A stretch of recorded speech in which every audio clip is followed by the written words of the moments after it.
Hello everyone. ये vision IAS की magazine है अक्टूबर 2025 के लिए। इसमें राज्य व्यवस्था एवं शासन, अंतर्राष्ट्रीय संबंध, अर्थव्यवस्था, इसमें अर्थव्यवस्था के इसमें टॉपिक हो चुके थे मत्स्य पालन सब्सिडी पर विश्व व्यापार संगठन समझौता। इसमें नेक्स्ट है कृत्रिम बुद्धिमत्ता और रोजगार के प्रति भारत का दृष्टिकोण क्या है। कृत्रिम बुद्धिमत्ता और रोजगार के प्रति भारत का दृष्टिकोण सुर्खियों में क्यों है? नीति आयोग के द्वारा एआई आर्टिफिशियल इंटेलिजेंस, कृत्रिम बुद्धिमत्ता और रोजगार से संबंधित 2 रिपोर्ट जारी की गई है। इसमें नीति आयोग की जो पहली रिपोर्ट है इसमें बताया गया है कि एआई अर्थव्यवस्था में रोजगार सृजन के लिए रोड मैप। अब रोड मैप के लिए इसमें 3W का कॉन्सेप्ट दिया गया है। 3W एक तो कार्य हो गया, एक डब्ल्यू से, दूसरे में यहाँ पर कर्मचारी और तीसरे में जो कार्यबल है उसमें परिवर्तन, ये बताया है। अब वैश्विक एआई वर्क फोर्स कैपिटल के रूप में स्थापित किया जा सके और यह एआई के लिए 3W फ्रेमवर्क और उससे जुड़े हुए जो प्रभाव है उस पर प्रकाश डाल सके। इसमें यहाँ पर देखते हैं कार्य में परिवर्तन। यहाँ पर कार्य में परिवर्तन, एआई नियमित कार्यों को स्वचालित करेगा, नियमित रेगुलेट करेगा ये, और उत्पादकता को बढ़ाएगा, जटिल समस्या समाधान क्षमताओं को भी बढ़ाएगा और नए उपयोग के मामलों समाधानों को सक्षम बनाएगा। जैसे चैट जीपीटी का एग्जाम्पल देख सकते हैं। अब इसमें यहाँ पर कर्मचारियों में परिवर्तन भी होगा, जो रोजगार थे वो रोजगार बेरोजगार में बदल जाएंगे। कैसे बदलेंगे अभी देखते हैं। उपयोग के मामलों समाधानों को सक्षम बनाएगा और इस प्रकार नए राजस्व स्रोत की शुरुआत होगी। कर्मचारी में परिवर्तन, अब एआई नए कौशल सेट की आवश्यकता उत्पन्न करके कुछ नौकरियों को चरणबद्ध तरीके से ये समाप्त करके पूर्णत नई नौकरियां सृजित करके भूमिकाओं को नया रूप भी देगा। कैसे? यहाँ पर बेरोजगार कैसे होंगे? अब जैसे एग्जाम्पल देखते हैं एआई चैट जीपीटी का। कोचिंग सेंटर है, अभी इसमें जैसे पीडीएफ बनानी होती है तो पीडीएफ बनाने के लिए कंटेंट भी देखना होता है, कहाँ से ये टॉपिक ठाना है, उसके क्वेश्चंस, उसका सॉल्यूशंस, इस तरीके से। अब यहाँ पर चैट जीपीटी से बोल दिया जाएगा कि इस टॉपिक पर हमें पीडीएफ चाहिए और उस पर बोल दिया जाएगा कि सॉल्यूशन भी चाहिए। जो यहाँ पर पर्सन काम कर रहा था तो अब वो बेरोजगार हो गया, क्योंकि सारा काम क्या कर रहा है? चैट जीपीटी कर रहा है। इस तरीके से यहाँ पर नौकरियाँ खत्म होंगी और यहाँ पर नई नौकरियां सृजित करके भूमिकाओं को नया रूप देगा। अब कार्यबल में परिवर्तन होगा, जैसे कार्यबल हाइब्रिड हो जाएगा और एआई मानव एकजुट टीमों में एकत्रित होंगे, जिससे संगठन स्तर पर पुनर्गठित पिरामिड और समग्र स्तर पर समग्र कर्मचारियों की संख्या पर प्रभाव की आवश्यकता होगी। इसमें दूसरा बताया नीति आयोग ने समावेशी सामाजिक विकास के लिए एआई पर रोड मैप। इसमें यहाँ पर इसका जो उद्देश्य होगा समावेशी विकास के लिए बोला हुआ है। प्रौद्योगिकियों का उपयोग करके अनौपचारिक श्रमिक, जो अनौपचारिक श्रमिक है, कभी कहीं काम किया कभी कहीं काम किया, इस तरीके से एक औपचारिक, सशक्त और भविष्य के लिए तैयार कार्यबल में परिवर्तित करना है, जो समावेशी सामाजिक विकास के लिए एआई रोड मैप है। इसके उद्देश्य में ये बात की गई है। अब इसमें यहाँ पर ये जो नई कंपनियां होंगी पुरानी कंपनियों से प्रतिस्पर्धा भी होगी और पुरानी कंपनियों को पीछे भी छोड़ देंगी। एआई द्वारा भारतीय अर्थव्यवस्था के लिए चुनौती एवं अवसर प्रस्तुत किए जाएंगे, जो औपचारिक नौकरियां हैं उनको प्रभावित कर रहा है। और वहीं दूसरी तरफ देखें, भारत के विशाल अनौपचारिक कार्यबल को ये औपचारिक बनाने में उत्पादकता बढ़ाने का अभूतपूर्व अवसर भी प्रदान करता है। ये भारत में है, जो अनौपचारिक कार्यबल है उसको औपचारिक बनाने में। और इसमें जो 2025 का अर्थशास्त्र का नोबेल पुरस्कार प्रदान किया गया था, ये सतत समृद्धि के सतत विकास के लिए किया गया था। इसमें जो अर्थव्यवस्था का नोबेल पुरस्कार दिया गया है वो 3 लोगों को दिया गया है संयुक्त रूप से। एक तो जोएल मोकिर और फिलिप अगियन, पीटर हविट। नवाचार संचालित आर्थिक समृद्धि की व्याख्या और सतत आर्थिक विकास को बनाए रखने के लिए इन्हें नोबेल का पुरस्कार दिया गया। एआई जैसी नई तकनीक सृजनात्मक नवाचार होती हैं, नए नए विचार लाती हैं, लेकिन साथ ही ये विनाशकारी भी होती हैं। जैसे अभी हमने देखा, विनाशकारी किस तरीके से होंगे? क्योंकि रोजगार खत्म होंगे, क्योंकि वे पुरानी कंपनियों या तकनीकों को प्रतिस्पर्धा में पीछे छोड़ देती हैं। जो नई चीज़ें आएंगी, नई चीज़ें, और वो जल्दी भी कर दे रही हैं काम को, तो जो पुरानी चीज़ें होंगी उनको पीछे छोड़ देंगी। आगे इसमें भारत में एआई से जुड़े जो जोखिम होंगे, इसमें औपचारिक और अनौपचारिक क्षेत्रों में बताया गया है। इसमें औपचारिक क्षेत्र है और ये अनौपचारिक क्षेत्र है। इसमें आर्थिक प्रभाव, जैसे आर्थिक व्यवस्था में कई ट्रिलियन डॉलर का निवेश करेगा। और कार्य रूपांतरण, उत्पादकता ये बढ़ाएगा और जो कौशल होंगे उनका भी एकीकरण करेगा। प्रतिभा आधार वृद्धि, एआई प्रतिभा पूल को दोगुना करता है। नई नौकरियों का सृजन होगा। इसमें तकनीक से जुड़ी लाखों नौकरियां सृजित होंगी जो तकनीक से जुड़ी होंगी। अब इसमें अनौपचारिक क्षेत्र की बात करें तो इसमें स्मार्ट अनुबंध समय पर और पारदर्शी भुगतान सुनिश्चित करता है। दृश्यात्मक निदान, तुरंत समस्याओं की पहचान की जाएगी इसमें, और उपकरणों की सिफारिश भी करता है। सत्यापन योग्य प्रमाण पत्र श्रमिकों को डिजिटल रूप से दृश्य बनाता है। और एआई सहायक साक्षरता और भाषा के अनुसार अनुकूल भी होता है। इसके नुकसान भी होते हैं, जैसे कोई पर्सन है, उसकी यहाँ पर जो फोटो है, उसका फेस है, उसको हटाकर दूसरे इंसान की लगा दी जाती है।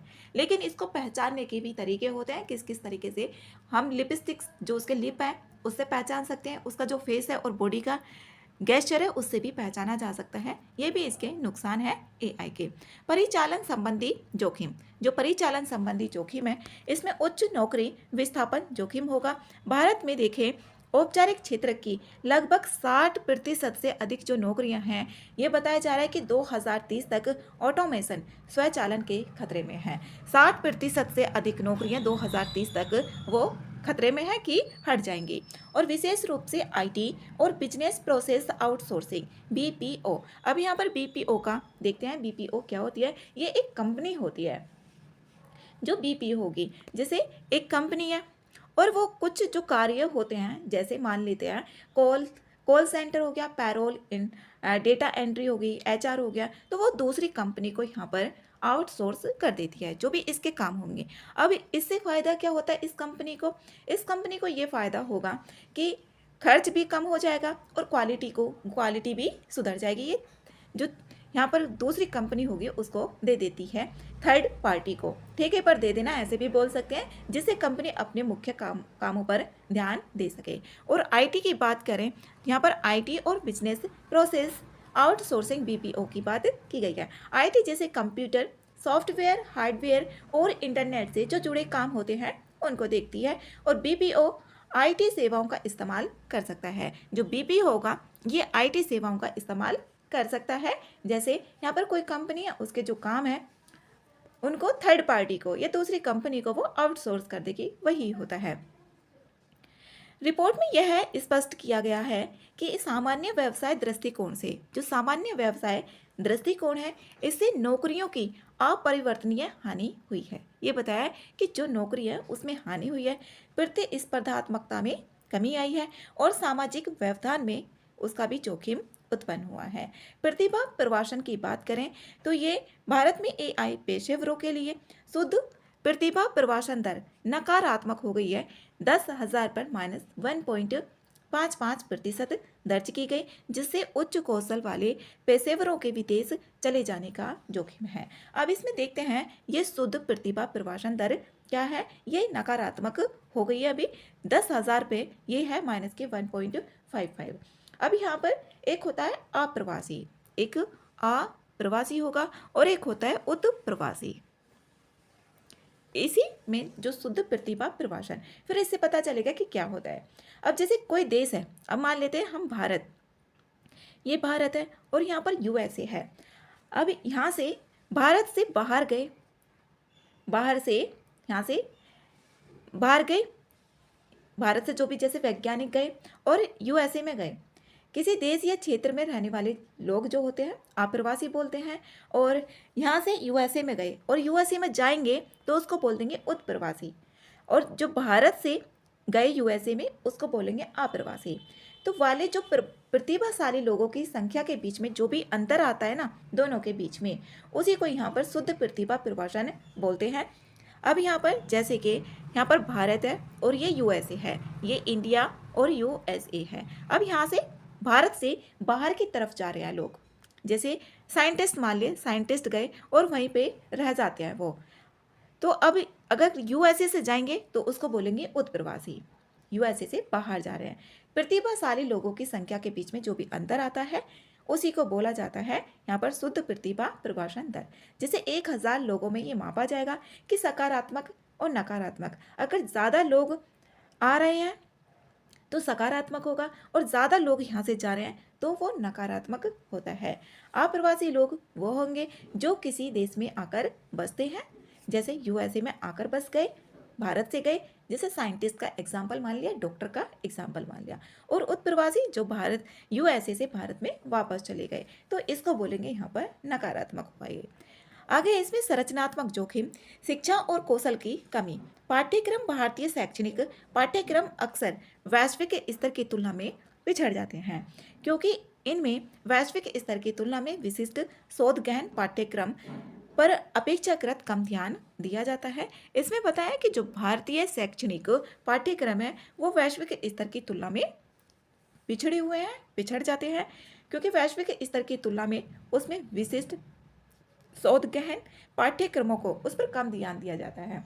जैसे भारत में देखा जाता है, अब क्लास में बच्चे होते हैं तो उसमें जो भी शोध रिसर्च के बारे में और कंप्यूटर के बारे में, इन चीज़ों से कम चीज़ें उन पर ध्यान दिया जाता है। इसके अलावा भारत में कंप्यूटर साइंस शिक्षा समान रूप से ये उपलब्ध नहीं है, जबकि चीन, रूस जैसे देशों में इसे प्राथमिक और माध्यमिक स्तर पर अनिवार्य कर दिया गया है, चीन में और रूस में, लेकिन भारत में ध्यान नहीं दिया जाता छोटी क्लासों में भी बच्चों पर।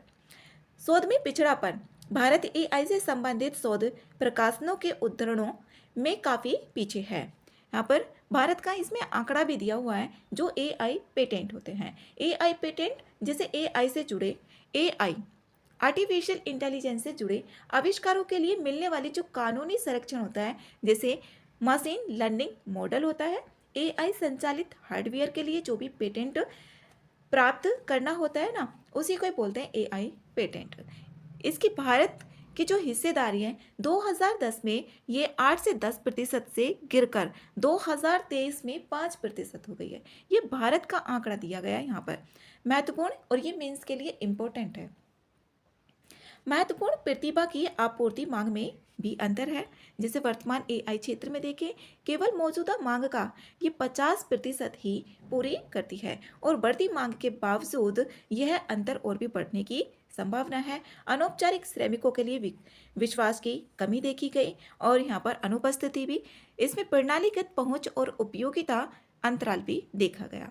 इसमें सिफारिशें वही होंगी जो भी कमियां हो रही हैं, अब उन पर ध्यान दिया जाए। जैसे राष्ट्रीय एआई प्रतिभा मिशन की स्थापना, नीति आयोग द्वारा अनुशंसित इस मिशन का उद्देश्य है एआई साक्षरता को स्कूलों और विश्वविद्यालयों में एक आधारभूत कौशल के रूप में स्थापित करना है। मुख्य विशेषताएं यहाँ पर, जैसे भारत को एक वैश्विक एआई प्रतिभा केंद्र के रूप में विकसित किया जाएगा और यहाँ पर मिशन डिजिटल श्रम सेतु की भी स्थापना की जाएगी। अब यहाँ पर जैसे मिशन डिजिटल श्रम सेतु की स्थापना, अब जो भी एआई है उसको हर कर्मचारी के लिए सुलभ बनाया जाए और किफ़ायती बनाया जाए और प्रभावी भी बनाया जाए। जैसे एआई, ब्लॉकचेन, इमर्सिव लर्निंग जैसी अत्याधुनिक जो प्रौद्योगिकियाँ होंगी उनका उपयोग किया जाए। इमर्सिव लर्निंग है, ये पूछा जा सकता है अलग से भी, यहाँ पर है ये इमर्सिव लर्निंग। इसमें जो होता है अन्वेषण और सीखने, अन्वेषण मतलब रिसर्च की जाएगी, लर्निंग की जाएगी, उसके लिए आभासी वास्तविकता का उपयोग किया जाएगा।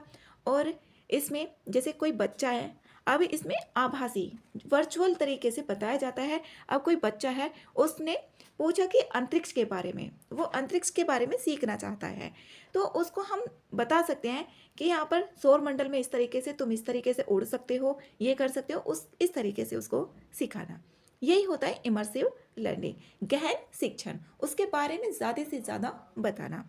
इसका निष्कर्ष है भारत एक ऐसे महत्वपूर्ण मोड़ पर खड़ा है जहां एआई से उत्पन्न व्यवधान का खतरा वास्तविक है और इसमें साथ ही समय रहते हुए कदम नहीं उठाए गए तो अपरिवर्तनीय रोजगार। इसमें बताया गया है कि 2030 तक भारत के 60% जो रोजगार है वो खतरे में है। तो यही है कि इस 2030 से पहले ही सॉल्यूशन को भी सोचना चाहिए।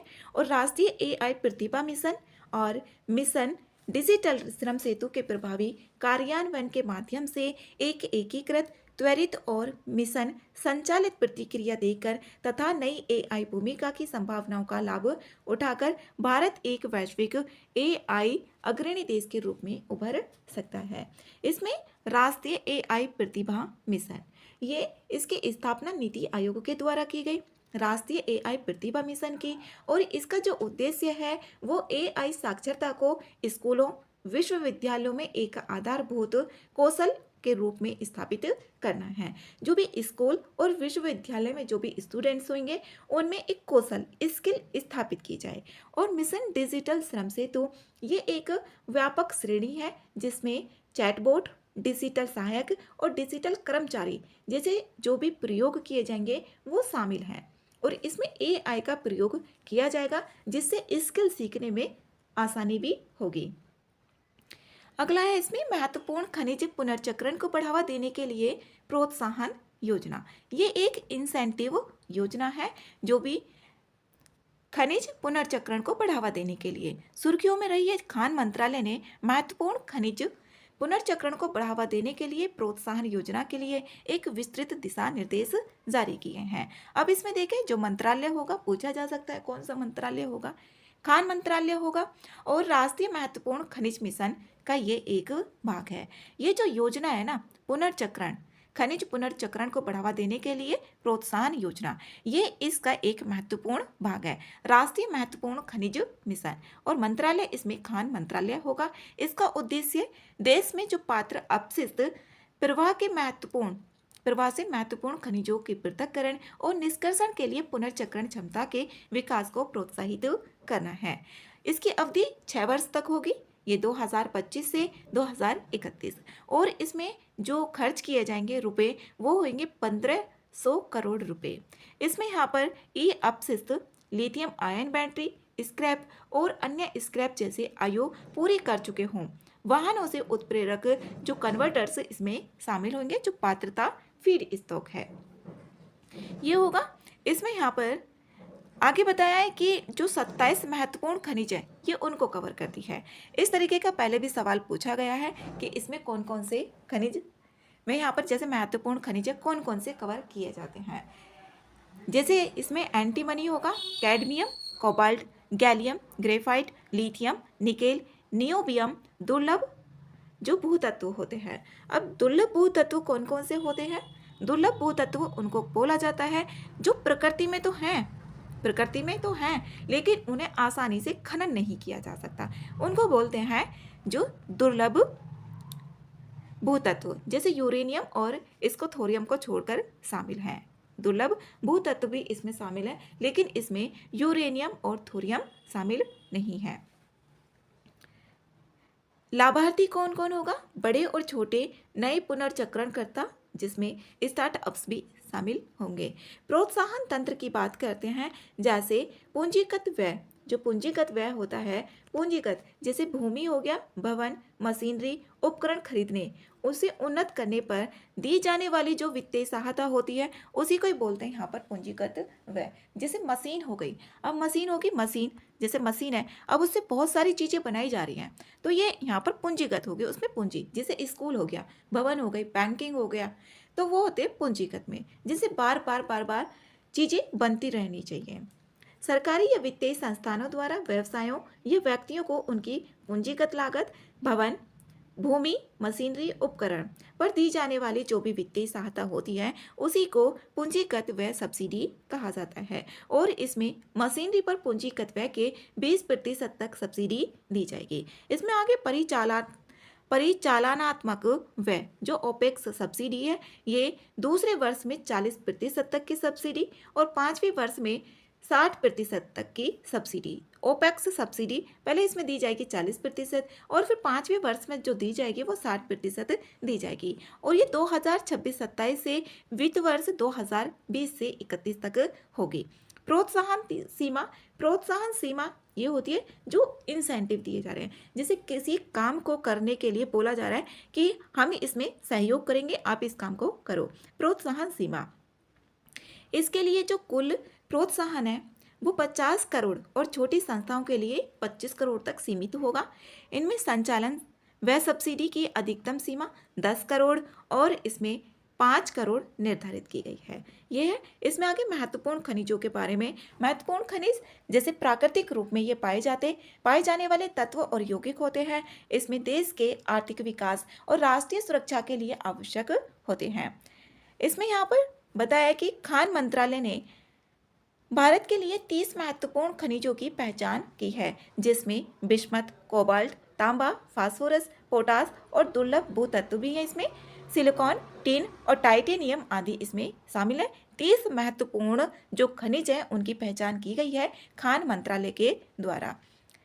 24 खनिजों में खान एवं खनिज विकास विनियमन जो अधिनियम 1957 है, 1957 MMDR की प्रथम अनुसूची के भाग डी में इनको शामिल किया गया है। महत्वपूर्ण खनिजों के पुनर्चक्रण, इसका महत्व, घरेलू पुनर्चक्रण अवसंरचना को सुदृढ़ बनाना, इसमें जैसे प्रौद्योगिकी विनियामक और वित्तीय प्रणालियां बेहतर होंगी। आपूर्ति सुनिश्चित करना, भू राजनीतिक जोखिम को कम किया जाएगा। विदेशी मुद्रा भंडार की बचत होगी, इसमें जो विदेशी मुद्रा भंडार होगी उसकी बचत होगी। पर्यावरणीय और सतत विकास लक्ष्य प्राप्त करने में भूमिका बढ़ेगी, जैसे ई अपशिष्ट प्रबंधन में सुधार होगा। प्राकृतिक संसाधनों के संरक्षण और नई खदानों से होने वाले प्रदूषण को कम करने में भी सहायक होगी। उद्योग का औपचारिकीकरण, इसमें यहाँ पर ये जो पहल है 8,000 करोड़ का निवेश ये आकर्षित करेगी और 70,000 प्रत्यक्ष एवं अप्रत्यक्ष रोजगार सृजित करेगी, जैसा कि पुनर्चक्रण योजना में परिकल्पित किया गया है। इसमें आगे उद्योगों का वार्षिक सर्वेक्षण ASI 2023-24 के लिए, इसमें यहाँ पर मॉस्पी, ये सांख्यिकी एवं कार्यक्रम कार्यान्वयन मंत्रालय मॉस्पी ने वार्षिक सर्वेक्षण 2023 से 24 जारी किया है। उद्योगों का वार्षिक सर्वेक्षण की बात करें तो इसमें यहाँ पर NSO द्वारा इसको आयोजित किया जाता है। एक तो सांख्यिकी और कार्यक्रम क्रियान्वयन मंत्रालय मॉस्पी के अंतर्गत राष्ट्रीय सांख्यिकी कार्यालय NSO के द्वारा जारी किया जाता है। अब NSO CSO प्लस के जो NSSO, इन दोनों को मिलाकर 2019 में मिलाकर NSO की स्थापना की गई थी और ये मॉस्पी के अंतर्गत राष्ट्रीय सांख्यिकी कार्यालय NSO द्वारा आयोजित किया जाता है। इसमें अधिकृत जैसे सांख्यिकी संग्रहण संशोधन अधिनियम 2017 के अंतर्गत प्रतिवर्ष आयोजित किया जाता है। ये इसके अंतर्गत इसमें जो सम्मिलित उद्योग होंगे वो कारखाना अधिनियम 1948 के अंतर्गत जो पंजीकृत कारखाने होंगे, बीड़ी तथा सिगार जो कर्मकार रोजगार की शर्तें 1966 के अंतर्गत आने वाली बीड़ी एवं सिगार विनिर्माण होंगे इसमें शामिल। वे विद्युत उपक्रम जो केंद्रीय विद्युत प्राधिकरण CEA में पंजीकृत नहीं है वो भी इसमें शामिल होंगे। जो CEA के अंतर्गत पंजीकृत नहीं है वो इसमें शामिल होंगे।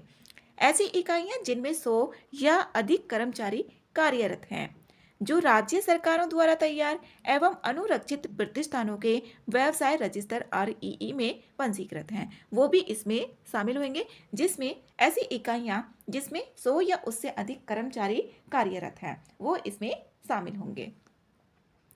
अपवर्जित उद्योग इसमें कौन कौन से जिस पे प्रतिबंध लगाया गया है, कौन कौन से होंगे? रक्षा प्रतिष्ठान, तेल भंडारण, वितरण डिपो, विभागीय इकाइयां, रेलवे वर्कशॉप या फिर गैस भंडारण, इसमें अपवर्जित बोला गया है कि ये उद्योग अपवर्जित होंगे।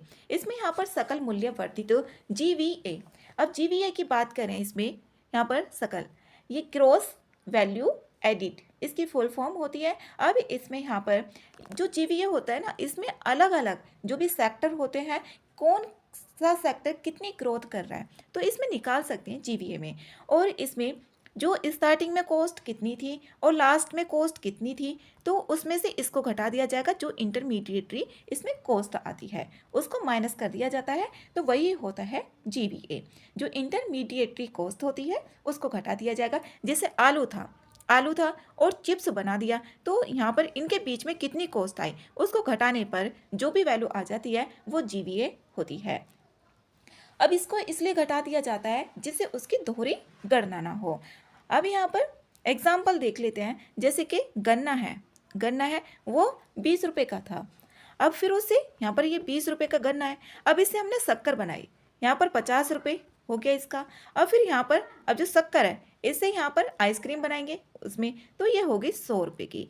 अब इसमें देखेंगे पहले 20 रुपये का था, अब यहाँ पर 50 और फिर यहाँ पर 30, ये हुआ।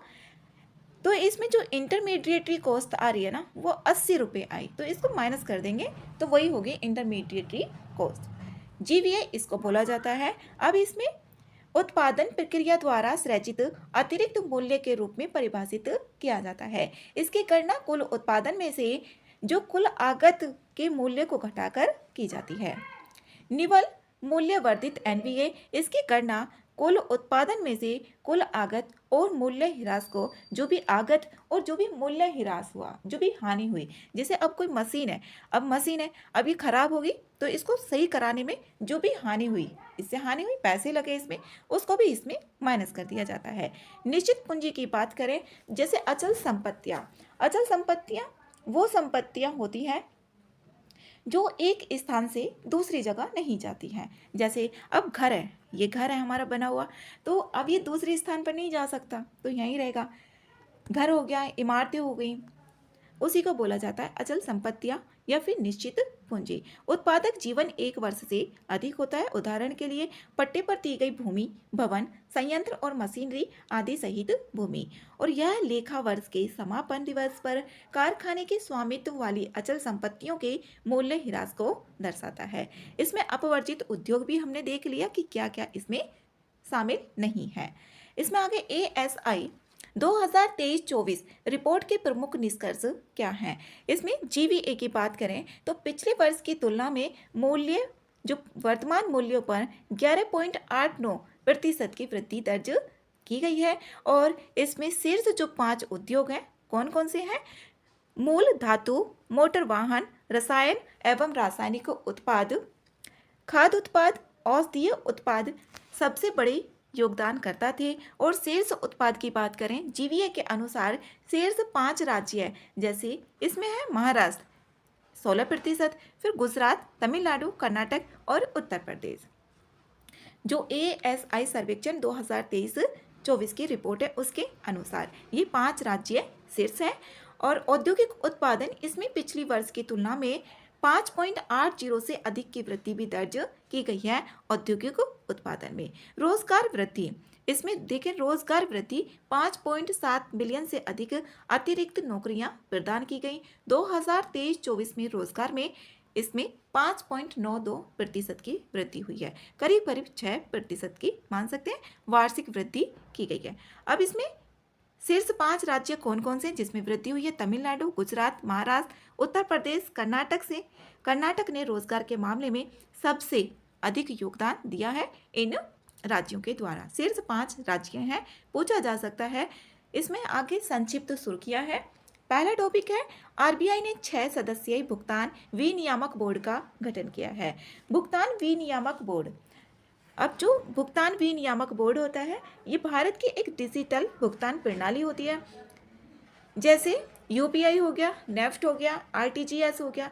ये सुरक्षा, दक्षता और पारदर्शिता सुनिश्चित करता है कि कितनी जल्दी कौन सा काम हुआ। अब इसमें RBI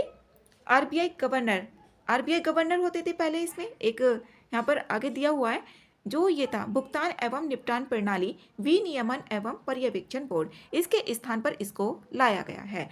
तो इसमें पहले RBI के गवर्नर होते थे। अब इसमें RBI गवर्नर के साथ साथ में सरकार के भी सदस्य होंगे, जिससे निगरानी और भी ज़्यादा मजबूत होगी। इसी बारे में ये आर्टिकल बताया गया है। इसमें अब 6 सदस्यीय बोर्ड भुगतान और निपटान प्रणाली अधिनियम 2007 के तहत जो भुगतान प्रणालियों के विनियमन एवं पर्यवेक्षण का कार्य करेगा। और ये जो बोर्ड है नए बोर्ड का गठन इसमें BPSS के स्थान पर किया गया है। भुगतान विनियामक बोर्ड जो पेमेंट्स रेगुलेटरी बोर्ड है, इसकी संरचना और गठन का देख लेते हैं। इसमें यहाँ पर जो भुगतान और निपटान प्रणाली अधिनियम 3 है, इसके अनुसार देखें तो यहाँ पर एक तो RBI के गवर्नर होंगे और RBI के उप गवर्नर भी होंगे। इसमें RBI के एक अधिकारी जिसे रिजर्व बैंक के केंद्रीय बोर्ड द्वारा पदेन सदस्य के रूप में नामित करें। एक तो RBI के गवर्नर हो गए, एक उप गवर्नर हो गए, एक RBI जिस सदस्य को चाहे वो उसमें नामित करेंगे और केंद्र सरकार के 3 व्यक्ति होंगे। कुल मिलाकर इसमें 6 व्यक्ति हैं। जिस तरीके से मॉनेटरी पॉलिसी होती है, MPC होती है, उसमें भी 6 मेंबर्स ही होते हैं, तो इसमें भी यहाँ पर 3 मेंबर्स RBI के और 3 मेंबर्स सरकार के होंगे। 6 सदस्य ही है। ये भी RBI के अधिकारी यहाँ पर केंद्र सरकार जैसे 3 व्यक्ति जो भुगतान प्रणाली, IT, साइबर सुरक्षा कानून के विशेषज्ञ होने चाहिए। अब इसमें यहाँ पर देखते हैं जो भुगतान एवं निपटान प्रणाली विनियमन एवं पर्यवेक्षण बोर्ड है, इसमें तुलना करके भी पूछा जा सकता है। जैसे कि board for payment and settlement systems, ये RBI के तहत एक उच्च स्तरीय बोर्ड था जो अब इसके स्थान पर ये आ गया है। जैसे यहाँ पर इसमें क्या किया जाता था, UPI, NEFT, RTGS, इसका विनियमन और पर्यवेक्षण करता था। तो अब इसको यहाँ पर जो भुगतान PRB ने अब इसको बदल दिया है और इसमें सरकार के मेंबर्स भी 3 शामिल है, जिससे यहाँ पर निगरानी और इसको मजबूत किया जा सकेगा। सदस्य के रूप में नामित होने वाले जो निम्नलिखित व्यक्ति पात्र इसमें नहीं होंगे। कौन कौन से इसमें शामिल नहीं किए जा सकते? अगर 70 वर्ष से अधिक आयु है तो शामिल नहीं होंगे, दिवालिया है वो शामिल नहीं होंगे, जो किसी अपराध में 180 या उससे अधिक के कारावास के लिए दोषी ठहराया गया वो शामिल नहीं हो सकते, संसद या किसी राज्य विधायिका का सदस्य हो शामिल नहीं हो सकता, RBI के प्रधान विधि सलाहकार स्थायी आमंत्रित सदस्य के रूप में कार्य करेंगे वो शामिल नहीं होंगे, और RBI भुगतान विनियामक बोर्ड की बैठकों के लिए जो विशेषज्ञ स्थायी तदर्थ जो स्थायी समिति और तदर्थ होते हैं उसको आमंत्रित कर सकता है, वो भी इसमें इसके लिए पात्र नहीं हो सकते हैं। विनियामक भुगतान विनियामक बोर्ड की जो बैठक होंगी ये वर्ष में कम से कम दो बार बैठक अनिवार्य है, ऐसा इसमें बोला गया है। बैठक के लिए अध्यक्ष या उनकी अनुपस्थिति में, अगर यहाँ पर जो अध्यक्ष है वो अनुपस्थित है तो उनकी अनुपस्थिति में उप गवर्नर और एक नामित सदस्य सहित 3 सदस्य का कोरम भी अनिवार्य होगा। इसमें जो निर्णय लिया जाएगा वो निर्णय उपस्थित और मतदान करने वाले सदस्यों के बहुमत से ही लिया जाएगा। अब इसमें जैसे कि जो भी विषय पर कोई विषय है उस पर मत बराबर हो जाते हैं। अब मत बराबर हो गए तो इसमें अध्यक्ष या फिर उनकी उपस्थिति में जो भी उप गवर्नर होगा तो उसमें निर्णायक मत होगा। जैसे यहाँ पर दोनों बराबर हो गए तो निर्णायक जो होगा वो या तो अध्यक्ष जैसे RBI के गवर्नर या फिर उप गवर्नर, उसके आधार पर निर्णायक मत रहेगा। इसमें यहाँ पर संदाय और निपटान प्रणाली अधिनियम 2007, इसका उद्देश्य यहाँ पर भारत में भुगतान प्रणालियों को विनियमित और पर्यवेक्षित करता है ये नियम, जिससे पारंपरिक मैनुअल समाशोधन के लिए इलेक्ट्रॉनिक लेन देन जैसे RTGS और NEFT तक शामिल है। केंद्रीय प्राधिकरण, ये भारतीय रिजर्व बैंक RBI इस अधिनियम के तहत भुगतान और निपटान अवसंरचना का मुख्य निगरानी प्राधिकरण है। ग्राहक संरक्षण, यह अधिनियम अनुचित शुल्कों को रोकता है और लेन देन में हुई जो भी त्रुटियां होती हैं उसके मध्यस्थों की जवाबदेही सुनिश्चित करता है। इसमें आगे है रुपए का अंतर्राष्ट्रीयकरण। रुपए का अंतर्राष्ट्रीयकरण, इससे फायदा क्या होगा, लाभ क्या होगा, ये भी पता होने चाहिए। RBI ने भारतीय रुपए INR के अंतर्राष्ट्रीयकरण को बढ़ावा देने के लिए नए उपायों की घोषणा की है। इससे व्यापार और निवेश के नए अवसर मिलेंगे। अब जो मुद्रा है, जोखिम और लेन देन लागत में कमी, विदेशी मुद्रा भंडार पर निर्भरता घटना, भारतीय निर्यातकों के जो प्रतिस्पर्धा होगी उसमें बढ़ोतरी होगी जब रुपए का अंतर्राष्ट्रीयकरण होगा, यह है। और वैश्विक वित्तीय बाजारों में भारत की स्थिति मजबूत होगी। भारत का जो वैश्विक प्रभाव है और आर्थिक है उसका भी विकास होगा। और जो भारतीय कंपनियां हैं अब इसमें भारतीय कंपनियों को विदेशी मुद्राओं में भुगतान करने की कोई चिंता नहीं रहेगी जब भारत रुपए का अंतर्राष्ट्रीयकरण हो जाएगा।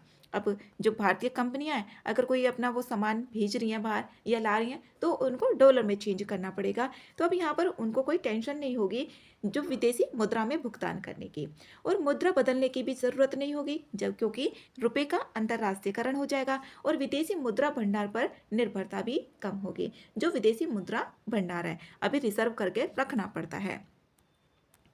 रुपए के अंतर्राष्ट्रीयकरण का अर्थ है कि भारतीय रुपए को वैश्विक व्यापार और वित्तीय लेन देन के लिए उपयोग किया जा सके।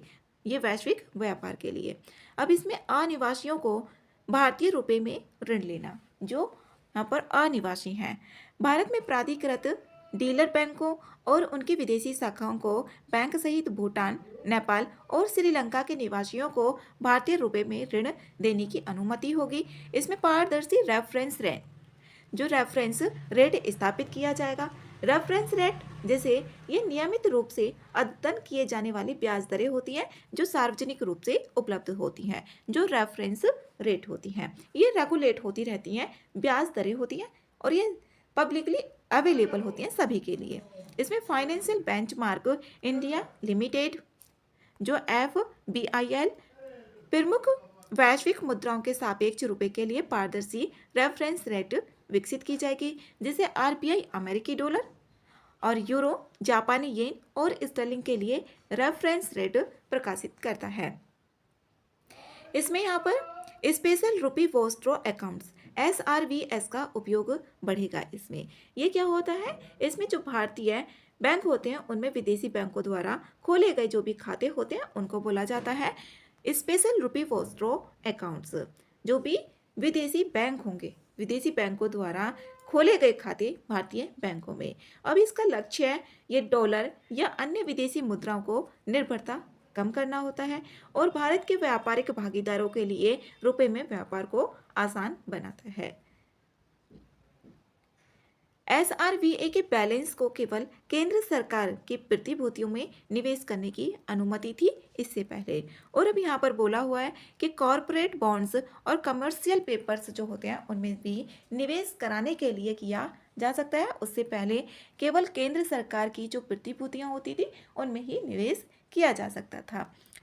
मुद्रा के जो अंतर्राष्ट्रीयकरण है इसके लाभ क्या होंगे, जैसे विदेशी मुद्रा भंडार है उसकी आवश्यकता में कमी आएगी, क्योंकि जो वैश्विक व्यापार है उसमें वित्तीय लेन देन रुपए में हो रहा है, तो यहाँ पर विदेशी मुद्रा भंडार उसमें आवश्यकता में कमी आएगी।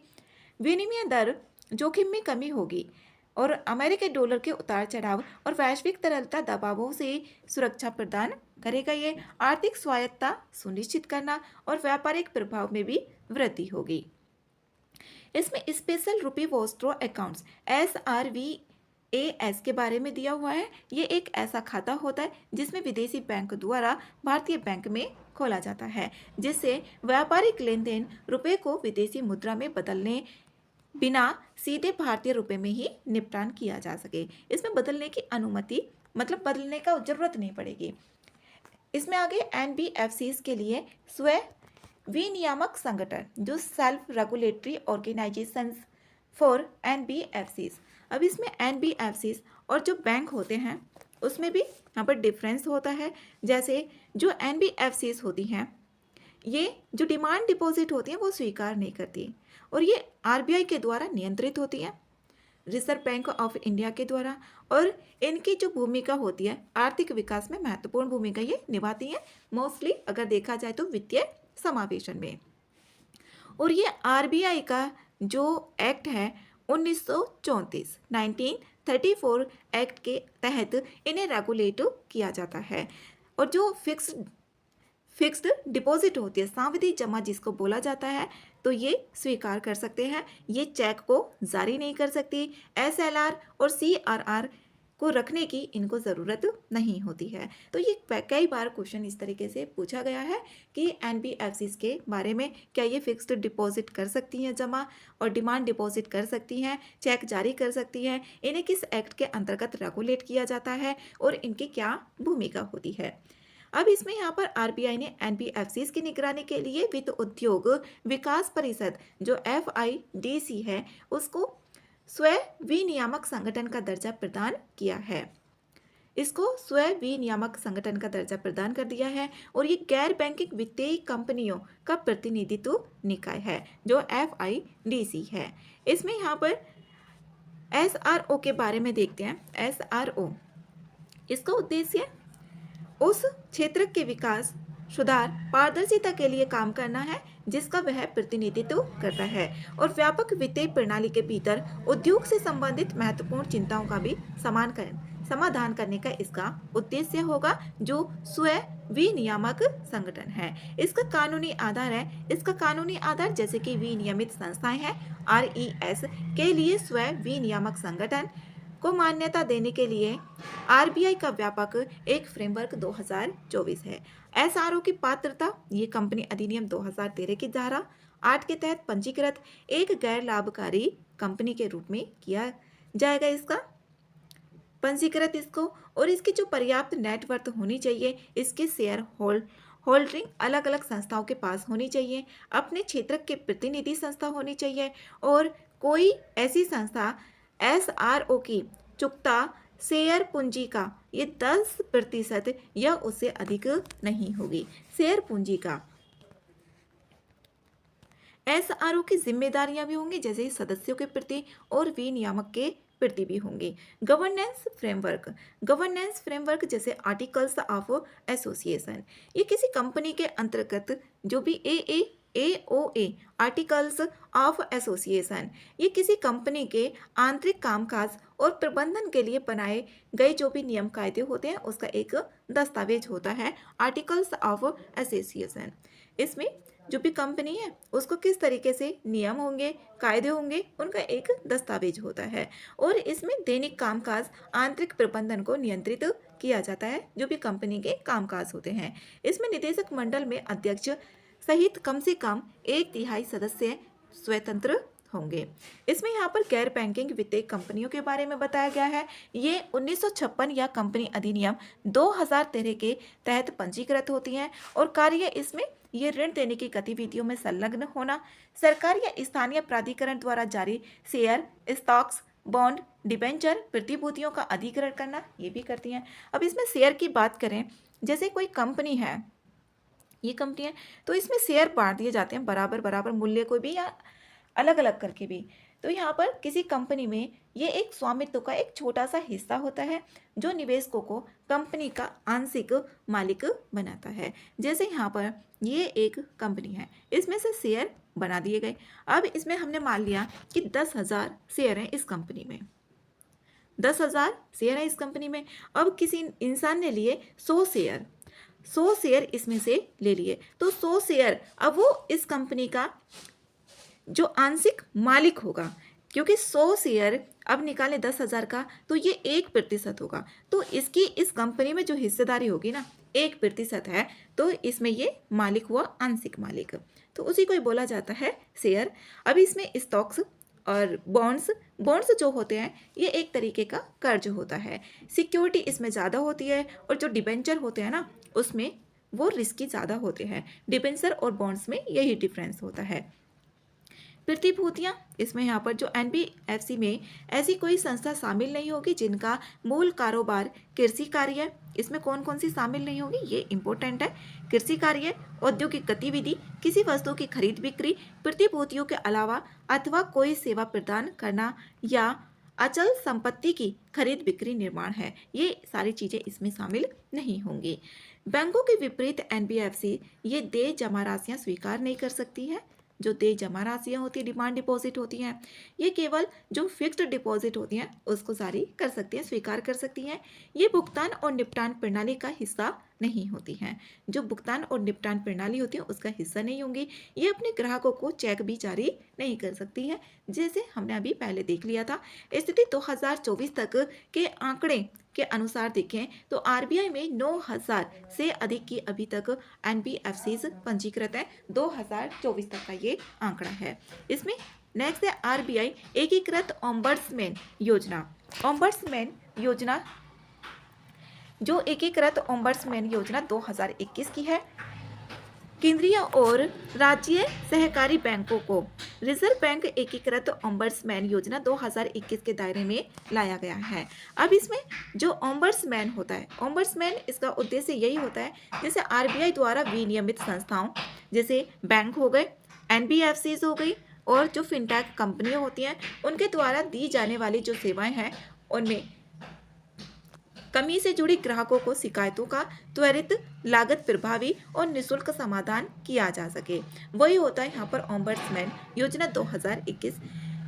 भारतीय रिजर्व बैंक आरबीआई ने यह निर्णय बैंकिंग विनियमन अधिनियम 1949 की धारा 35A के तहत लिया है। अब इसमें यहाँ पर एकीकृत ओम्बड्समैन योजना RBIOS 2021 यह विनियमित संस्थाओं जिसे ग्राहकों को त्वरित, किफायती और सक्षम वैकल्पिक यहाँ पर शिकायत निवारण तंत्र प्रदान करना, उनकी जल्दी से जल्दी जो भी प्रॉब्लम्स है उनका शिकायतों का निवारण किया जा सके और ये लागत प्रभावी भी होना चाहिए, निशुल्क समाधान किया जाए।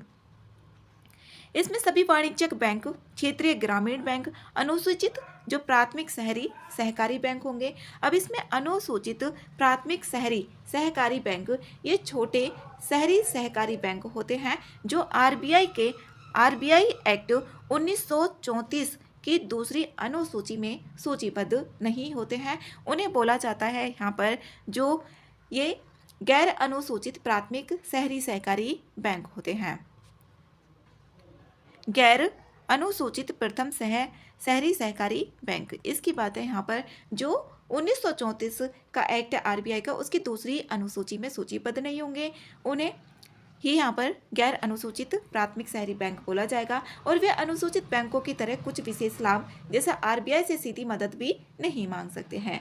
आरबीआई के दिशा निर्देश का पालन करना होता है और मुख्य रूप से ये स्थानीय समुदाय को बैंकिंग सेवाएं देते हैं। जो भी स्थानीय समुदाय होते हैं उन्हें ये बैंकिंग सेवाएं देंगे और कम पूंजी और सीमित दायरे के साथ में। ऐसी गैर बैंकिंग वित्तीय कंपनियां हाउसिंग फाइनेंस कंपनियों को छोड़कर जो जमा स्वीकार करती हैं, कस्टमर इंटरफेस रखने के लिए अधिकृत हो और जिनकी संपत्ति का आकार 100 करोड़ रुपए हो, इसमें यहाँ पर ये शामिल होगा। और सभी सिस्टम्स पार्टिसिपेंट्स इसमें भुगतान और निपटान प्रणाली 2007 के तहत भुगतान प्रणाली में भाग लेने वाले सिस्टम प्रोवाइडर भी शामिल हैं, क्रेडिट इंफॉर्मेशन कंपनियां भी। और ये 3 ओम्बड्समैन योजनाओं को एकीकृत करती है। कौन कौन सी योजनाएं शामिल है? बैंकिंग ओम्बड्समैन योजना जो 2006 की है और इसमें गैर बैंकिंग वित्तीय कंपनियों के लिए ओम्बड्समैन योजना 2018 की इसको भी, और डिजिटल लेन देन के लिए ओम्बड्समैन योजना 2019 की, ये तीनों को शामिल करके इसको बनाया गया है। यह योजना एक देश एक ओम्बड्समैन के सिद्धांत पर आधारित है और इसका मतलब है आरबीआई द्वारा विनियमित अलग अलग क्षेत्रों की जो संस्थाएं हैं उनके लिए अलग अलग शिकायत निवारण प्रणाली नहीं होगी। इसकी शक्ति ओम्बड्समैन 20 लाख रुपए तक का मुआवजे का आदेश दे सकता है, जिसे शिकायतकर्ता के समय, खर्च या किसी भी मानसिक परेशानी या उत्पीड़न के अवसर में 1 लाख रुपए तक का जो अतिरिक्त मुआवजा होगा उसका भुगतान भी आदेश दे सकता है। आरबीआई द्वारा शुरू की गई इसमें पहले कौन कौन सी पहले हैं जो आरबीआई के द्वारा इसमें शुरू की गई हैं? इसमें यूनिफाइड लैंडिंग इंटरफेस, यूनिफाइड, और इसमें central bank digital currency CBDC और रिटेल सैंडबॉक्स और सर्टिफिकेट ऑफ डिपॉजिट के टोकनाइजेशन का पायलट प्रोजेक्ट का मतलब होता है एक छोटे से तौर पर, जैसे छोटे से उसको प्रयोग करके देखना कि हाँ ये बड़े लेवल पर सही बैठेगा या नहीं बैठेगा, तो उसको पायलट प्रोजेक्ट ही बोला जाता है। छोटे क्षेत्र में उसको देख लिया जाए। अब इसमें नई पहलों के बारे में है जैसे ULI यूनिफाइड लैंडिंग इंटरफेस, ये DPI digital public infrastructure DPI के रूप में इसको देखा जा रहा है। इसमें यहाँ पर डेटा एकत्र करेगा और जो ऋणदाता है उनको उपलब्ध कराया जाएगा। ऋण लेने वालों की जो ऋण चुकाने की जो क्षमता है उसको बेहतर इसमें मूल्यांकन कर सके और इसका उद्देश्य यही रहेगा कि जो ऋण वितरण है उसको अधिक कुशल और पारदर्शी भी बनाया जाए। ऋण वितरण को CBDC रिटेल सैंडबॉक्स यह फिनटेक कंपनियों के लिए एक परीक्षण प्लेटफॉर्म है जहां वे नई तकनीकी समाधान विकसित और परीक्षण कर सकती है। ये फिएट मुद्रा का एक डिजिटल रूप है जो सीबीडीसी है, केंद्रीय बैंक द्वारा जारी है ये। और सर्टिफिकेट ऑफ डिपॉजिट का जो टोकनाइजेशन है, यह प्रक्रिया तेज निपटान, बेहतर तरलता और अधिक पारदर्शिता को ये बढ़ावा देगी, इसमें ये बताया गया है। और इसमें मनी मार्केट उत्पाद जैसे डीमेट के रूप में या प्रोमिसरी जो नोट होगा उसके रूप में भी जारी किया जाएगा। अब यहाँ पर डीमेट ये शेयर, बॉन्ड, म्यूचुअल फंड जैसे जो सभी वित्तीय निवेश होते हैं उनके कागजी सर्टिफिकेट के बजाय इलेक्ट्रॉनिक डिजिटल के रूप में सुरक्षित रखने के लिए, जैसे यहाँ पर जो शेयर होते हैं, बॉन्ड होते हैं, डिबेंचर होते हैं, इनमें कागज की फॉर्म में ना रखकर इनको डिजिटल फॉर्म में रखा जाए, सुरक्षित रखने के लिए एक बैंक अकाउंट की तरह काम करता है, उसी को डीमेट बोला जाता है। अब इसमें यहाँ पर प्रोमिसरी नोट भी है। प्रोमिसरी नोट के बारे में देखें, इसमें प्रॉमिस किया जाता है, जैसे कोई दस्तावेज है ना। अब इसमें एक लिखित बिना शर्त वादा होता है जिसमें एक व्यक्ति उधारकर्ता, जैसे उधारकर्ता को दूसरे व्यक्ति जो भी ऋणदाता है प्राप्त करता हुआ, उसको भविष्य में एक निश्चित तिथि पर मांग करने के लिए एक निश्चित राशि का भुगतान करने का एक वचन देता है कि वो वापस रुपए कर देगा। इस तरीके से एक दस्तावेज होता है, जैसे एक ये डॉक्यूमेंट है, दस्तावेज है। अब कोई ऋण देने वाला है दूसरे पर्सन को, तो यहाँ पर एक ये इसमें यहाँ पर वादा किया जाएगा कि हाँ वो इस डेट पर रुपए लौटा देगा, जो भी निश्चित राशि है उसका भुगतान करने का वचन दिया जाएगा। इसमें यहाँ पर जो मेच्योरिटी अवधि होगी अधिकतम इसकी 1 वर्ष तक रहती है और न्यूनतम जो होगी इसमें 7 दिन होगी। इसमें Swamih fund reserve bank of India ने जो स्वामी फंड है, special window for affordable and mid income housing, इसकी ये फुल फॉर्म में पूछा जा सकता है। ये फंड को वैकल्पिक निवेश कोष AIF सख्त नियमों से छूट भी दी गई है। अब AIF जो फंड को वैकल्पिक निवेश कोष है, ये निवेशकों से पैसे जमा करता है। ये जो होगा निवेशक होंगे उनसे पैसे जमा करेगा, स्टॉक, बॉन्ड, कैश के अलावा, जो स्टॉक होंगे और बॉन्ड कैश के अलावा दूसरी चीज़ें जैसे private equity, venture capital, real estate, hedge fund में निवेश करता है। वही होगा यहाँ पर जो AIF होगा। इसमें RBI AIF में विनियमित संस्थाओं द्वारा किए गए निवेश के संबंध में विनियामक दिशा निर्देशों को निर्धारित करता है। स्वामी फंड 2019 के बारे में यह एक कैटेगरी सेकंड है AIF, और AIF का अर्थ होता है ये भारत में स्थापित और निगमित एक ऐसा फंड होता है जो निजी रूप से जमा निवेश साधन होता है, जैसे अभी हमने देखा। यह निवेश के लिए बड़े निवेशकों चाहे भारतीय हो या फिर विदेशी हो उनसे धन को जुटाता है। और किस किस में ये निवेश करवाएगा, जैसे यहाँ पर private equity, venture capital, real estate होता है उसमें, और हेज फंड में। और जो AIF होते हैं ना, ये इंपॉर्टेंट है यहाँ पर प्रीलिम्स के लिए। ये सेबी के द्वारा रेगुलेट किए जाते हैं, ना कि RBI के द्वारा किए जाएंगे। उदाहरण के लिए जैसे वेंचर कैपिटल फंड्स, जिन्हें यहाँ पर एंजल फंड्स भी कहा जाता है। और इसका जो उद्देश्य होगा, ये आवासीय परियोजनाओं का पूरा करने के लिए प्राथमिक ऋण वित्त पोषण प्रदान करता है। फंड मैनेजर इसमें SBI वेंचर्स लिमिटेड होते हैं। अब इसमें यहाँ पर एंगल्स का ठहराव 2024 के नोबेल पुरस्कार से सम्मानित जेफरी हिंटन ने चेतावनी दी थी कि AI आधुनिक एंगल्स के ठहराव का कारण बन सकता है। AI आधुनिक एंगल्स का ठहराव मतलब इसमें यहाँ पर स्थिरता आ सकती है, ऐसा बोला जा रहा है। अब इसमें ऑक्सफोर्ड के जो अर्थशास्त्री रॉबर्ट एलन द्वारा प्रस्तुत किया गया और 19वीं सदी के ब्रिटेन के बारे में फ्रेडरिक एंगल्स के अवलोकनों पर आधारित है ये। इसमें यहाँ पर ब्रिटेन में प्रारंभिक औद्योगिक क्रांति जैसे 1780 से 1840 के बीच के दौरान देखा गया था, और इससे में औद्योगिक उत्पादन में तीव्र वृद्धि हुई, लेकिन श्रमिकों के जो वास्तविक मजदूरी थी ना वो स्थिर रही थी। इसमें ये बताया गया है कि ये एक विरोधाभास भी दर्शाता है। जो ब्रिटेन में औद्योगिक क्रांति आई थी 1780 से 1840 के बीच में, उसमें यहाँ पर उत्पादन में तो तेजी से वृद्धि हुई, लेकिन जो वास्तविक मजदूरी थी श्रमिकों की वो स्थिर रही, कांस्टेंट बनी रही थी। AI संचालित अर्थव्यवस्था एंगल्स के ठहराव को दोहरा सकती है, मतलब इस तरीके की कंडीशन देखने को मिल सकती है।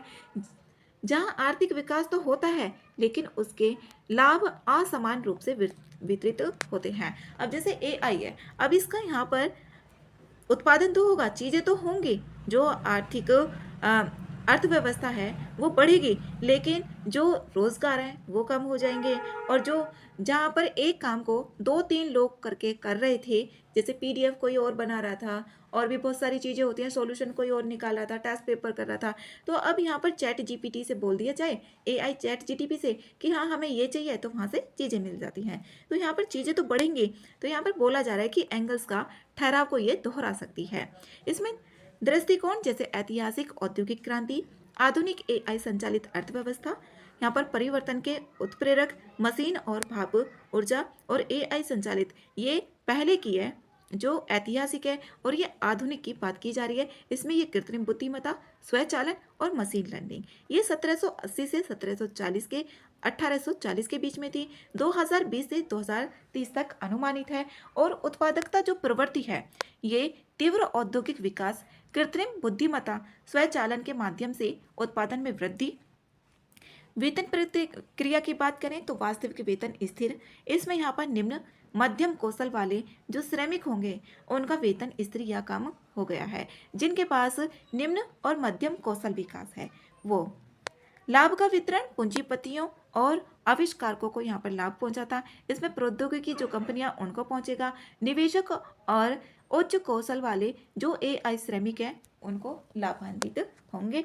और सामाजिक परिणाम जो होंगे इसमें दोनों में डिफरेंस करके क्वेश्चन पूछा जा सकता है, इंपॉर्टेंट है ये।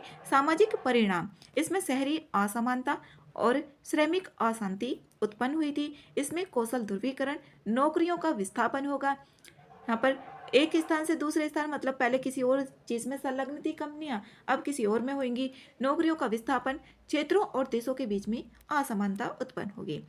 वेटेड एवरेज कॉल रेट के बारे में देखें तो आरबीआई मौद्रिक नीति के लिए परिचालन लक्ष्य के रूप में ओवरनाइट, इसमें जो overnight weighted average call rate है उसका उपयोग जारी करेगा। अब ये क्या होता है, ये एक औसत ब्याज दर होती है जिस पर बैंक एक दूसरे से ओवरनाइट, जैसे एक बैंक है दूसरे बैंक से एक रात के लिए, ओवरनाइट के लिए, ये केवल एक दिन के लिए पैसा उधार देते हैं और उधार लेते हैं। एक बैंक दूसरे बैंक से और दूसरा बैंक पहले बैंक से, इस तरीके से उधार लेते हैं। इसका महत्व क्या होगा, यहाँ पर जो बैंक सिस्टम में अल्प अवधि के लिए उधार की लागत को दर्शाता है।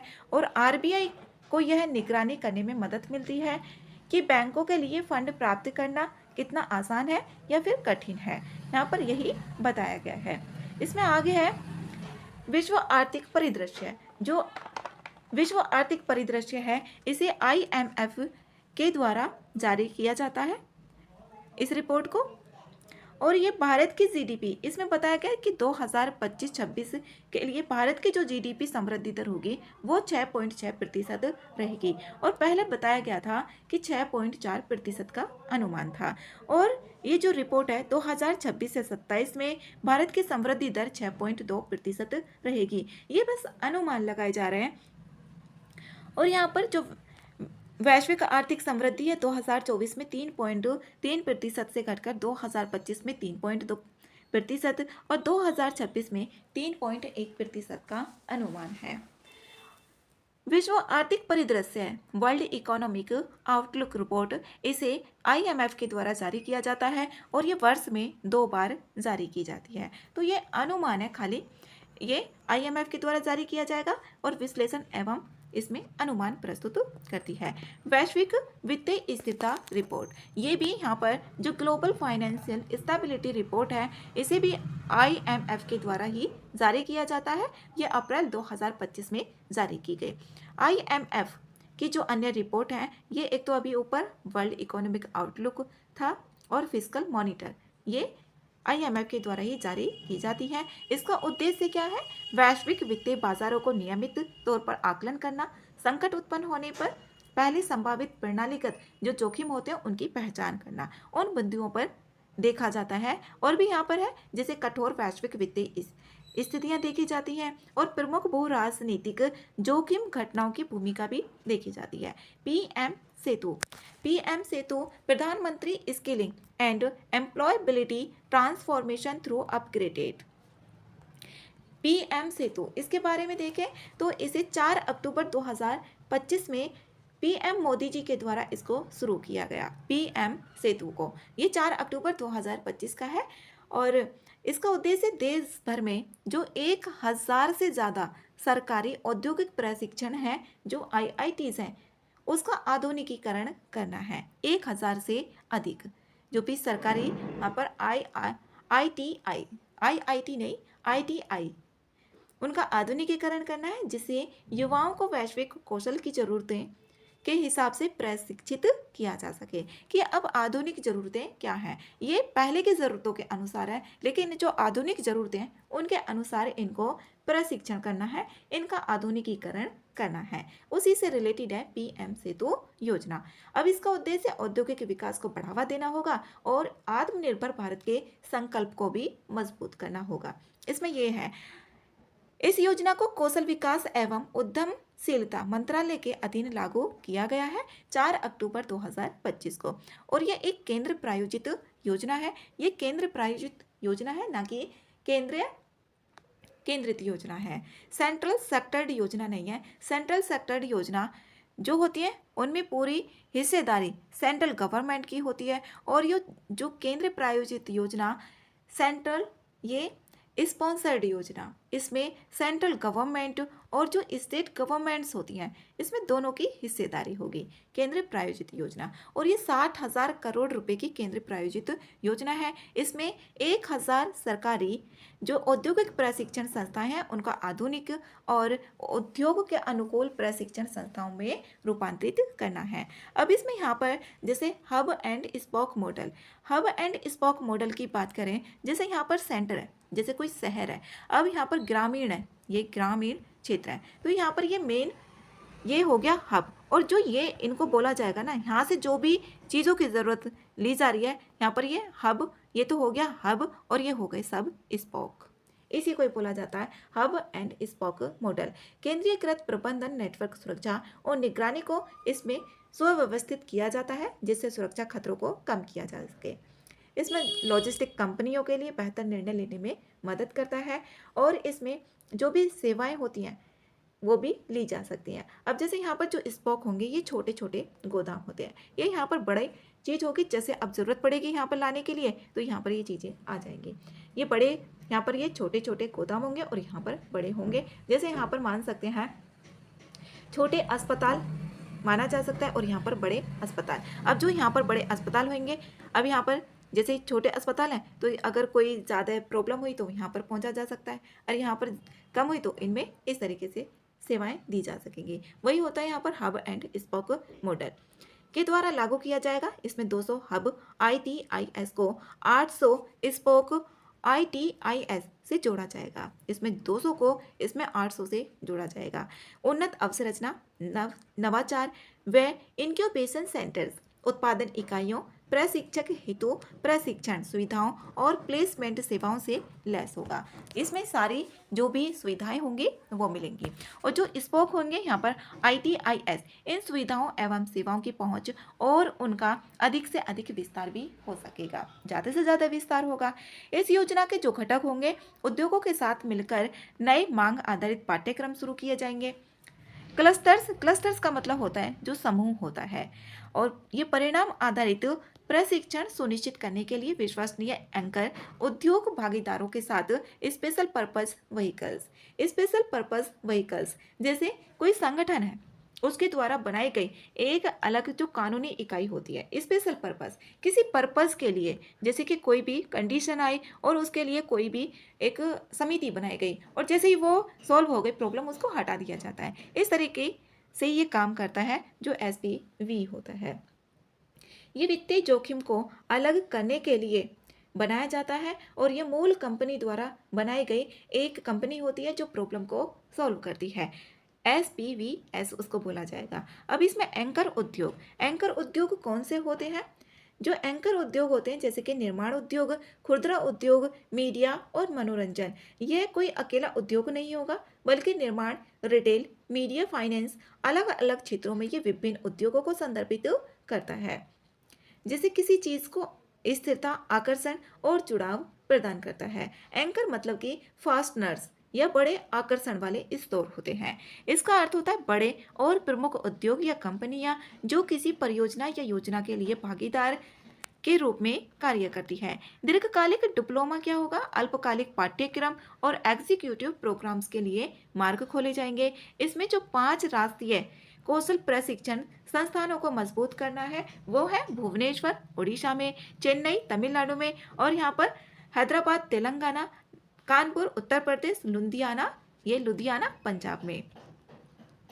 औद्योगिक प्रशिक्षण संस्थान ITIS के बारे में यहाँ पर बताया गया है। इसकी संरचना 1950 के दशक में ये राज्य प्रबंधित संस्थान भारत में व्यावसायिक शिक्षा एवं प्रशिक्षण VEET के महत्वपूर्ण घटक के रूप में कार्य कर रहे हैं। और यहाँ पर देश भर में लगभग कितने 15,034 ITI हैं जो संस्थान संचालित हैं और जिनमें से 78% निजी स्वामित्व वाले हैं। इसमें जो योजना है यहाँ पर बताई गई है, जैसे स्ट्राइव योजना है। स्ट्राइव योजना ये स्किल से रिलेटेड है। इसकी फुल फॉर्म देखें स्ट्राइव की, तो स्ट्राइव की फुल फॉर्म है skill strengthening for industrial value enhancement. जो इंडस्ट्रियल वैल्यू है उनकी स्ट्रेंथनिंग के लिए इन्हांसमेंट किया जाएगा। जैसे भारत सरकार की एक विश्व बैंक सहायता प्राप्त योजना है। इसमें जो विश्व बैंक है उससे सहायता प्राप्त योजना है। इसका उद्देश्य जो औद्योगिक प्रशिक्षण संस्थान है ITI के लिए जो भी कौशल प्रशिक्षण होगा उसकी गुणवत्ता और प्रासंगिकता में सुधार करना है, जिससे भारत में एक वैश्विक स्तर की कुशल कार्यबल तैयार किया जा सके। यह है और भी बाकी की जो योजनाएं इसमें शामिल की गई है। इसमें निर्यातित उत्पादों पर जो शुल्क और करों की वापसी RODTEP योजना है ये। अब इसमें ये मार्च 2026 तक इसकी अवधि को बढ़ा दिया गया है और इसे 2021 में केंद्रीय वाणिज्य एवं उद्योग मंत्रालय के द्वारा शुरू किया गया था। इसका उद्देश्य केंद्र, राज्य और स्थानीय स्तर पर लगाए गए ऐसे करों, शुल्कों और लेवी को वापस लेना है जो अन्य योजनाओं के तहत वापस नहीं किए जाते। नेक्स्ट है वी राइस पहल। वी राइस पहल इसे किसके द्वारा शुरू किया गया? नीति आयोग के द्वारा इसको शुरू किया गया। नीति आयोग के जो उद्यमिता मंच WEP है और IP वर्ल्ड द्वारा 17 अक्टूबर 2025 को इसको शुरू किया गया। ये 2025 है।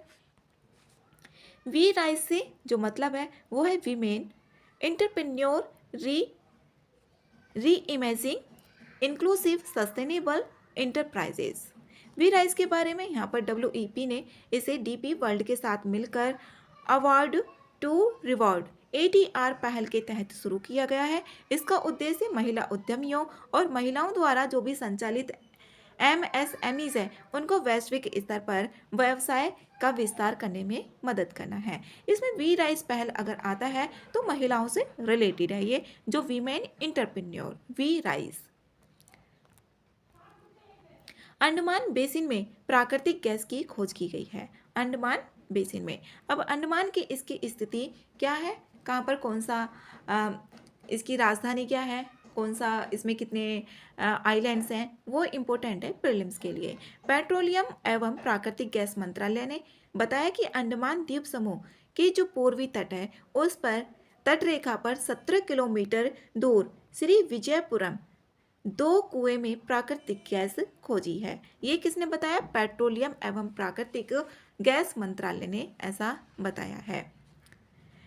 भारत के हाइड्रोकार्बन संसाधन आकलन अध्ययन HRAS के अनुसार अंडमान निकोबार इसमें 371 million metric tonne oil equivalent जो हाइड्रोकार्बन संसाधन है वो मौजूद है। यहाँ पर बताया कि कहाँ पर कितने भंडार हैं और जो कुल अनुमानित भंडार है वो है 1094.19 BCM। इसमें यहाँ पर त्रिपुरा में 3% है, पश्चिम बंगाल में 4% है। यहाँ पर सारी बात की गई है। इसमें असम में यहाँ पर सबसे ज़्यादा है, यह असम में 15% है, जबकि पश्चिमी अपतटीय में ये 31% है। अगर राज्यों में बात करें तो इसमें 15% है असम में और पूर्वी अपतटीय में है 24%। इसमें बंगाल अराकान जो तलछट प्रणाली है उसका ये हिस्सा है। यहाँ पर अंडमान बेसिन, निकोबार और भारतीय और बर्मा प्लेट्स की सीमा पर टेक्टोनिक गतिविधियों की वजह से कई स्ट्रेटिग्राफिक ट्रैप्स निर्मित किए गए हैं जो हाइड्रोकार्बन बनने और उनके जमाव के लिए उपयुक्त हैं। इससे पहले भी पास के क्षेत्रों जैसे उत्तरी सुमात्रा, इंडोनेशिया और इरावदी यहाँ पर मांग हुई, ये कहाँ पर है, म्यांमार में, ये गैस की खोज की गई थी। इसमें अब जो प्राकृतिक गैस है उसकी हिस्सेदारी बढ़कर कितनी, 15% हो गई है भारत के 2030 तक प्राथमिक ऊर्जा मिश्रण में। वर्तमान में भारत का जो प्राकृतिक गैस उत्पादन उसकी मांग का केवल कितना है, ये 50% ही पूरा करता है। और कतर, अमेरिका और संयुक्त अरब अमीरात ये भारत के तरलीकृत प्राकृतिक गैस LNG आयात का प्रमुख स्रोत है। भारत का है जो तरलीकृत LNG कहाँ से किया जाता है, कतर, अमेरिका और संयुक्त अरब अमीरात से। इसमें यहाँ पर कुछ पहले भी हैं जैसे कि हाइड्रोकार्बन अन्वेषण और लाइसेंसिंग नीति HELP 2016 की है। इसमें सभी हाइड्रोकार्बन और जो अन्वेषण उत्पादन के लिए एक समान लाइसेंसिंग ढांचा पेश किया जाता है। इसकी शुरुआत ये ओपन एक्रेस लाइसेंसिंग प्रणाली के द्वारा शुरू की गई थी। National deep water exploration mission,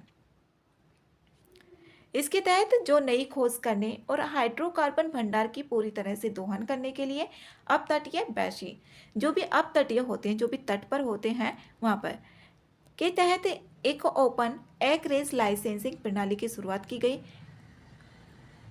इसमें यहाँ पर अन्वेषण कुओं की योजना बनाई गई है और इसमें जो अन्य पहले भी national data repository, national seismic programme, प्राकृतिक गैस क्षेत्र में ये 100% इसमें प्रत्यक्ष विदेशी निवेश FDI की अनुमति भी दे दी गई है।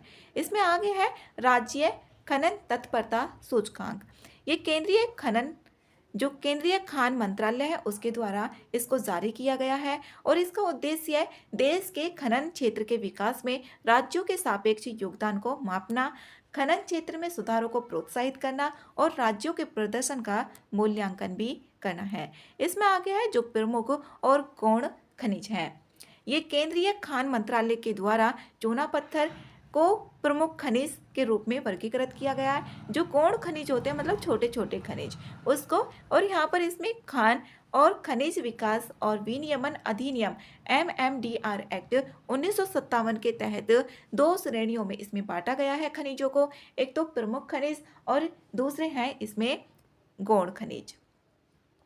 प्रमुख खनिज कौन कौन से हैं, जैसे कि कोयला, लिग्नाइट, पेट्रोलियम, प्राकृतिक गैस और धात्विक खनिज, एटॉमिक खनिज सहित और अधात्विक खनिज भी इसमें शामिल होते हैं। और जो गौण खनिज होते हैं जैसे कि संगमरमर हो गया, स्लेट हो गया, सेल हो गया, और इसमें राज्य सरकारों को गौण खनिजों के लिए नियम बनाने का अधिकार भी है। खनिजों से पहले भी 2-3 बार क्वेश्चन पूछे गए हैं प्री में। तो जो गौण खनिज होते हैं उसमें नियम बनाने का अधिकार किसको दिया गया है, राज्य सरकारों को दिया गया है, जो MMDR 1957 का एक्ट है इसके अंतर्गत। नेक्स्ट है mission for advancement in high impact areas, MAHA, इसकी यहाँ पर फुल फॉर्म है ये mission for advancement in high impact areas. इसमें मेडिटेक मिशन को अनुसंधान नेशनल रिसर्च फाउंडेशन ANRF के द्वारा शुरू किया गया है और भारतीय चिकित्सा अनुसंधान परिषद ICMR और गेट्स फाउंडेशन के सहयोग से आरंभ किया गया है। इसमें इसकी स्थापना राष्ट्रीय शिक्षा नीति की सिफारिशों के अनुसार वैज्ञानिक अनुसंधान को उच्च स्तरीय रणनीतिक दिशा प्रदान करने के लिए ये शीर्ष निकाय होगा और इसका जो उद्देश्य होगा भारत की चिकित्सा प्रौद्योगिकी क्षेत्र में नवाचार को गति प्रदान करना, जो महंगे आयात हैं उन पर निर्भरता को कम किया जाएगा, वहनीय और उच्च गुणवत्ता युक्त चिकित्सा प्रौद्योगिकियों तक समान पहुंच को बढ़ावा देना है और वित्त पोषण भी इसमें दिया जाएगा, जैसे शैक्षणिक और अनुसंधान एवं विकास संस्थानों के लिए अस्पतालों, स्टार्टअप्स, MSMEs और मेडटेक उद्योग संस्थाओं के बीच में जो सहयोग सहित विभिन्न प्रकार की संस्थाएं होंगी उनको वित्त पोषण सहायता प्रदान की जाएगी। इसमें यहाँ पर ये जो माइलस्टोन लिंक्ड वित्त पोषण प्रदान किया जाएगा। असाधारण मामलों में 50 करोड़ रुपए तक का वित्त पोषण भी प्रदान किया जाएगा। इसमें समर्थन तंत्र भी शामिल है और प्रौद्योगिकी तंत्र, प्रौद्योगिकी क्षेत्र इसमें क्या होंगे, यहाँ पर ये IVD, जो इन विट्रो डायग्नोस्टिक्स है, जिसमें उच्च स्तरीय अग्रणी प्रौद्योगिकियां शामिल होंगी। रोबोटिक्स हो गए, रेडियोथेरेपी उपकरण हो गए, मिनिमम इन्वेसिव इन्वेसिव टेक्नोलॉजी प्रत्यारोपण। भारत का जो चिकित्सा प्रौद्योगिकी क्षेत्र है, इसमें सारांश यहाँ पर दिया गया है कि इसे एक उभरते हुए एक ऐसे क्षेत्र के रूप में मान्यता प्राप्त करना है जिसका वर्तमान मूल्य 14 अरब डॉलर है और 2030 तक ये 30 अरब डॉलर तक का पहुंचने का अनुमान भी है। इसमें निर्यात की बात की गई है और वैश्विक बाजार में जो स्थिरता है, वैश्विक बाजार में स्थिति है, जापान, चीन और दक्षिण कोरिया के बाद एशिया में चौथा सबसे बड़ा चिकित्सा उपकरण भी बाजार है भारत। और सरकारी नीतियां इसमें जैसे पीएलआई योजना, ये प्रोडक्शन लिंक्ड इंसेंटिव, ये घरेलू जो विनिर्माण होते हैं उनको बढ़ावा देती है, ये इंसेंटिव योजना है और पीएलआई योजना को 2020 में शुरू किया था। इस तरीके से क्वेश्चंस पूछ लिए जाते हैं ऑप्शन में बनाकर। और इसमें आयात पर निर्भरता को कम किया जाएगा और ये योजना कंपनियों को उनके वृद्धिशील उत्पादन और जो भी बिक्री के आधार पर वित्तीय प्रोत्साहन सब्सिडी भी प्रदान की जाएगी कि किसका कितना बाजार में सामान बिक्री हो रहा है। और इसमें पीआरआईपी योजना राष्ट्रीय चिकित्सा उपकरण नीति और चिकित्सा उपकरण पार्कों द्वारा भी समर्थित किया जाएगा। अब इसमें पीआरआईपी, इसको देखते हैं। PRIP promotion of research and innovation in pharmaceutical medtech sector, इसकी ये फुल फॉर्म है। अब इसका जो उद्देश्य एक तरीके से अनुसंधान और उत्पादन को बढ़ावा देने के लिए भारत को फार्मा हब बनाया जा सके। इसमें भारत को आत्मनिर्भर बनाने की बात करती है ये योजना और जो भी अनुसंधान और विकास को प्रोत्साहन करने की बात करती है, तकनीकी उन्नयन, आर्थिक विकास, इन सभी की बात करती है ये पीआरआईपी योजना।